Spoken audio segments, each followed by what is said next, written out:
Sinulla on oma alkuperäinen tahto. Se on sinun ainoa totuuteen perustuva velvollisuutesi.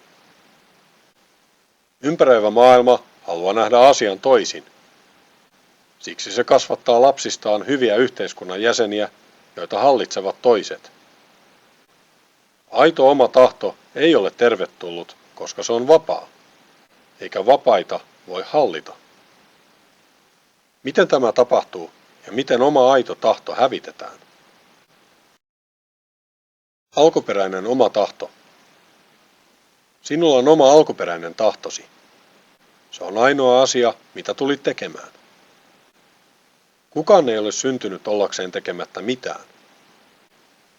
Oma alkuperäinen tahtosi on ainoa totuuteen perustuva velvollisuutesi. Alkuperäinen oma tahto on aina hyvä.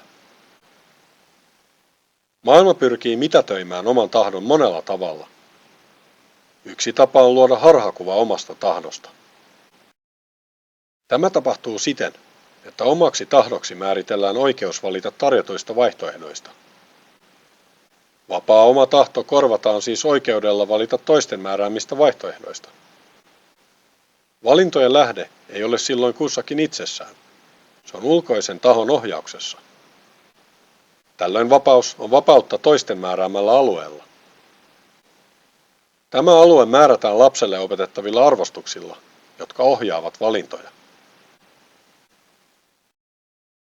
Näin hävitetään oma alkuperäinen tahto. Oma alkuperäinen tahto on tietoisuudessa syntyvällä lapsella. Jotta oma tahto koskaan toteutuisi, tulee lapsen kehittää mielensä sisältämään ne ominaisuudet, jotka palvelevat hänen aitoa tahtoaan.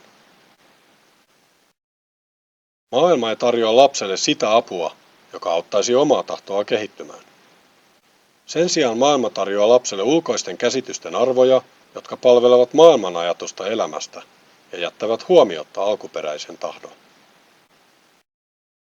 Tämä sekoittaa lapsen mielen, koska tietoisuus omasta tahdosta on ristiriidassa tarjottujen arvostusten kanssa.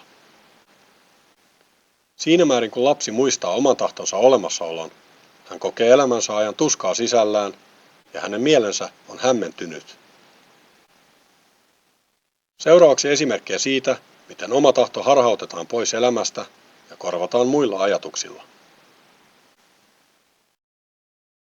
Ulkopuoliset arvostukset. Ne ovat arvostuksia, joilla pyritään sivuttamaan sinun oma sisäinen tahtosi, kasvattamalla sinut uskomaan arvostuksiin, joilla pidetään yllä valtapeliä. Ulkopuoliset velvoitteet. Toisten sinulle asettamia velvoitteita, joilla sinut sidotaan johonkin muuhun kuin omaan todelliseen tahtoosi ja pidetään varattuna muiden asioiden avulla. Ulkopuoliset oikeat valinnat. Kun valinnat tehdään muusta kuin sinun oman tahtosi näkökulmasta, ei valita sitä, mikä on oikein sinun tavoitteidesi suhteen. Omaksi parhaaksesi. Joku toinen valitsee sinun parhaaksesi omien käsitystensä valossa. Hän ei auta sinua löytämään parastasi sinun omasta näkökulmastasi käsin. Hyvä ja paha. Hyvä ja paha ovat väärin määriteltyjä ominaisuuksia, joilla sinut saadaan uskomaan epätosiin arvostuksiin ja sinut saadaan toimimaan väärän ongelman parissa. Oikea tapa toimia. Maailman opettamat oikeat tavat toimia palvelevat maailman valtapeliä, eivät sinun sisäisen oman tahdon pyrkimystä tai totuutta. Raha. Rahalla halutaan ohjata ja pitää valtaa. Siksi rahasta halutaan tehdä tavoite ja hämärtää se tosiasia, että se on vain väline. Näin siitä tulee vallan väline vaihdon välineen sijaan. Menestys. Menestys määritellään maailman opettamien arvostusten mukaisena onnistumisena. Se palvelee valtapeliä, mutta ei sinun elämäsi tarkoitusta, eikä se ole sinun tarkoituksesi onnistumista. Maailma on tällainen. Maailma on sellainen kuin miksi sen itse teemme. Nyt se on jotain, mitä kukaan ei tahdo sen olevan. Sille pitäisi tehdä jotain. Muutos alkaa itsestä. Tulos. Koska kasvamme muuksi kuin mitä itse alun perin tahdoimme, olemme kasvaneet olemaan joku muu. Alkuajatus kutsuu tätä jotain muuta keinohenkilöksi, koska se ei ole oman aidon tahdon tuote, vaan se on ulkopuolisen vaikutuksen tuote. Alkuajatus auttaa sinua ymmärtämään, miten palautat oman aidon tahtosi elämääsi.